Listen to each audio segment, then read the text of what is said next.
আসসালামু আলাইকুম ওয়া রাহমাতুল্লাহি ওয়া বারাকাতুহু। সম্মানিত দর্শক, আমরা এখন আজকে আছি ঢাকা ইউনাইটেড ভার্সিটির পাশে মোস্তফা আল মসজিদে।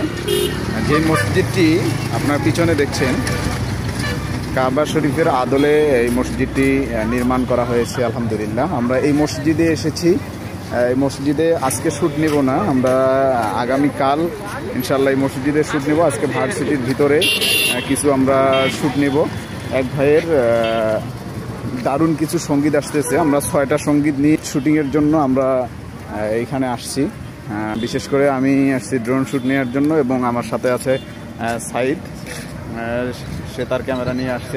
আমরা এই মসজিদটিকে আপনাদেরকে ড্রোন শ্যুট আকারে মসজিদের ইতিহাস ঐতিহ্য সহ সুন্দর একটি ডকুমেন্টারি আপনাদেরকে উপহার দেব ইনশাল্লাহ। আমার দেশ ইউটিউব চ্যানেল এবং ফেসবুক পেজে আপনারা কানেক্ট থাকবেন। খুব শীঘ্রই এই মসজিদকে নিয়ে দারুণ একটি প্রতিবেদন আসবে ইনশাল্লাহ।